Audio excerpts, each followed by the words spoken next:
नमस्ते फ्रेंड्स, आपका स्वागत है मेरे इस यूट्यूब चैनल पर। यहाँ पे आज हम बात करेंगे कि एक बिगिनर्स को कैसे अपना इन्वेस्टिंग का जर्नी चालू करना चाहिए। तो अगर आप एक एडवांस बंदे हैं, आपका प्रो बंदे हैं, आप ट्रेडिंग अकाउंट ओपन करके रखे हैं और इन्वेस्टिंग करते हैं, तो इस वीडियो को आप स्किप कर सकते हैं। मैं आज इस नज़रिए से वीडियो बना रहा हूँ कि जो बंदा एकदम नेशन स्टेज में है, जो अभी कमाना चालू किया है और इंडिया का ग्रोथ स्टोरी में इन्वेस्ट करके लॉन्ग टर्म में अपना पोर्टफोलियो बिल्ड करना चाहता है, अपना वेल्थ क्रिएट करना चाहता है पैसिवली, तो उनको क्या क्या चीज़ कंसीडर करना चाहिए बिफोर इन्वेस्टिंग। जैसे मैं यहाँ बताना चाहूँगा, आप ये वीडियो देख सकते हैं कि गूगल ने बता रहा है कि 2052 तक India one of the world largest economy बन जाएगा। तो अभी जो इंडिया का पोजीशन है, ये 5th रैंक में है जीडीपी के अनुसार। यूएस, चाइना, जापान, जर्मनी, उसका बाद इंडिया का पोजीशन है नंबर 5 में। तो आने वाला 20 साल अभी से लेके इंडिया का बहुत ही ज़्यादा डेवलपमेंट वर्क चल रहा है और इन फ्यूचर भी चलेगा।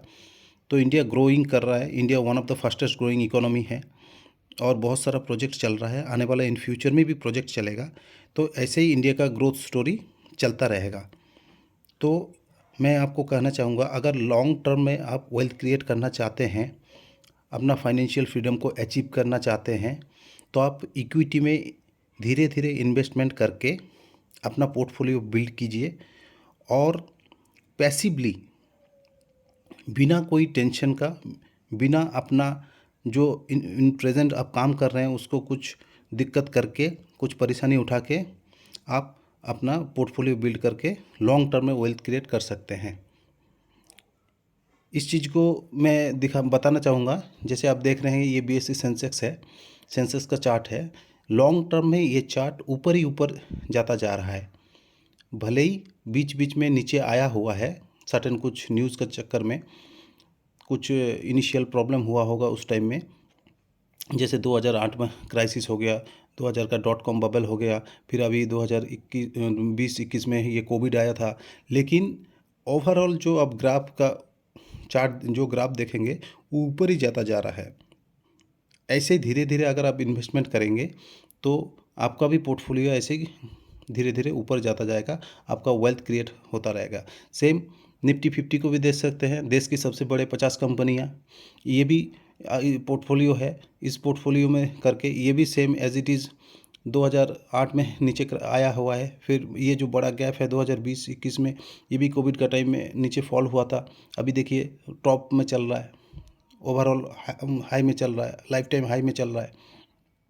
तो यही चीज़ मैं आपको समझाना चाहता हूँ। अगर आप लॉन्ग टर्म में वेल्थ क्रिएट करना चाहते हैं, लॉन्ग टर्म मतलब ही है लॉन्ग टर्म, 10 साल, 15 साल, 20 साल के लिए अगर आप इन्वेस्ट करेंगे, धीरे धीरे एसआईपी में आप पैसा लगाएंगे, इकट्ठा पैसा ना लगा के, टेंशन ना लेके लंबे समय तक आप बने रहेंगे, तो आपका भी जो पोर्टफोलियो है वो भी ऊपर ही ऐसे ही जाता जाएगा। यहाँ लॉन्ग टर्म का मतलब यही मैं बता रहा हूँ। ये जो वॉरेन बफेट का कोट है, आप ये पढ़ सकते हैं, only buy something that you would perfectly happy to hold in the market shut down for 10 years. अगर मार्केट 10 साल के लिए भी बंद हो जाए, तब भी आप खुशी खुशी उस चीज़ को होल्ड कर सकते हो। इस मोटिव से इस चीज़ को आप खरीदीजिए। ऐसा नहीं कि आज आप खरीद लिया फिर रात को सो नहीं पा रहे हैं, नीचे गिर गया, 2% नीचे गिर गया, तो ऐसे में इन्वेस्टिंग नहीं होगा। अगर आपको ऐसे लगता है डर, तो आप लो रिस्क इन्वेस्टमेंट को कंसीडर कर सकते हैं। लेकिन वही चीज़ है, लो रिस्क इन्वेस्टमेंट आप कंसीडर करेंगे तो 7 to 8% आपको रिटर्न देगा, जो इन्फ्लेशन को भी बीट नहीं कर पाता है। आपका purchasing value same to same रहेगा, आप उस पैसे से कुछ भी अपना लाइफ में ग्रोथ नहीं कर पाएंगे। तो इक्विटी में आप लॉन्ग टर्म में इन्वेस्ट कीजिए, always invest for long terms. अगर आप लॉन्ग टर्म में इन्वेस्ट करेंगे, 12 to 15% रिटर्न आपका कहीं नहीं जाएगा, जो इन्फ्लेशन को बीट करके आप थोड़ा बहुत अपना जो कैपिटल है उसको ग्रो कर पाएंगे और फाइनेंशियली फ्रीडम को अचीव कर पाएंगे। एसआईपी की अनुसार ही आप इन्वेस्टमेंट कीजिए, डायरेक्ट इकट्ठा एक मुक्त पैसा कोई भी चीज़ में ना लगाइए। जैसे अभी मार्केट ऑल टाइम हाई में चल रहा है, तो आपको पता नहीं मार्केट यहाँ से नीचे गिरेगा या और आगे जाएगा। तो एसआईपी में आप करेंगे तो आपको वो एवरेजिंग चलता रहेगा और आपका रिस्क भी डाइवर्सिफिकेशन होता रहेगा।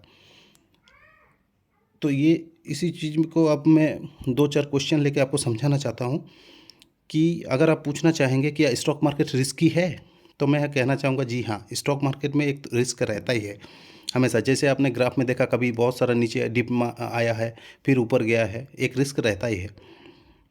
अगर आप पूछेंगे कि ये कैसीनो है या गैम्बलिंग होता है, तो मैं यहाँ कहना चाहूँगा जी नहीं, यहाँ ये कैसीनो नहीं है, गैम्बलिंग नहीं होता जब तक आप इसको खुद गैम्बलिंग ना बनाएंगे। अगर आप आ जाते हैं और आते ही शुरू कर देते हैं intraday trading, future and option, call put खरीदना बेचना, तो ये फिर आपके लिए गैम्बलिंग बन जाएगा। अगर आप पूछते हैं कि आपको कैसे, कहाँ डीमैट अकाउंट ओपन करना चाहिए इन्वेस्टिंग के लिए, तो मैं यहाँ कहना चाहूँगा, अगर आपको डीमैट अकाउंट ओपन करने में कोई परेशानी आ रहा है, कहाँ ओपन करना चाहिए, कैसे ओपन करना चाहिए, आपको समझ में नहीं आ रहा, तो आप मेरे को नीचे कमेंट कर सकते हैं। मैं आपको वीडियो बना के डीमैट अकाउंट के लिए कैसे करना है, कहाँ से ओपन करना है, समझा दूंगा।